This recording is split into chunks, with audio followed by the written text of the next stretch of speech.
Tapi hati-hati Pak, ipar bukan mahram. Ipar.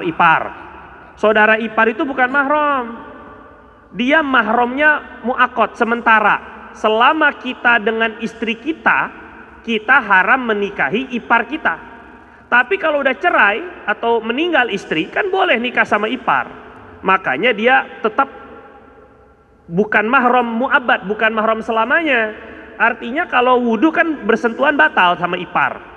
Terus aurat kita juga harus dijaga. Buka baju nggak sembarangan depan ipar. Ini penting sekali nih, karena terlalu akrab gitu kan, nganggap udah saudara. Akhirnya juga hati-hati itu. Walaupun nggak dosa, kalau nggak buka aurat nggak dosa, nggak buka antara pusar sampai lutut nggak dosa. Tapi ini penting. Banyak Pak, minta maaf sekali ya. Nabi sudah wanti-wanti dari dulu.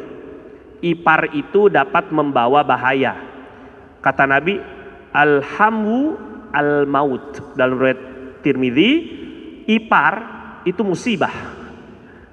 Nabi bilang, kenapa? Karena Nabi pernah bilang gini, hati-hati, iyyakum wad-dukhul 'alal maghibat. Kamu jangan datang kepada perempuan yang ditinggal suaminya pergi. Jangan bertamu kepada janda. Hati-hati, Pak. Kalau nggak ada mahramnya, jangan pergi masuk ke dalam, nggak boleh. Nabi larang, nggak boleh.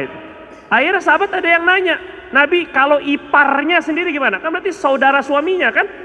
Kalau iparnya sendiri yang datang ketika suaminya nggak ada, saudaranya lagi nggak ada, iparnya pengen datang ke saudara ipar, istrinya itu saudara ipar berarti kan?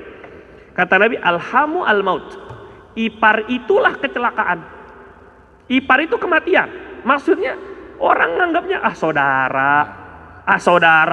Akhirnya padahal mereka kan, nah itu dia, mereka bukan mahram, artinya boleh nikah nantinya. Nah makanya hati-hati itu. Kadang-kadang ipar sama ipar udah nggak ada batas. Karena ipar ini kan saudara saya juga. Enggak Pak. Bapak halal nikah turun ranjang orang sebutnya sekarang, atau naik ranjang nggak tahu lah. Antara dua itu kan. Nah jadi ipar ini perlu diperhatikan hati-hati. Mereka bukan seperti saudara kandung kita. Itu mereka ini bukan mahram selamanya, sehingga batal wudhu. Kalau mau dilanjutkan tidak boleh bersalaman, kan tidak boleh bersentuhan mestinya antara saudara dengan ipar. Mestinya seseorang dengan iparnya itu termasuk tidak diperbolehkan untuk bersalaman semestinya. Wallahu ta'ala a'lam bissawab.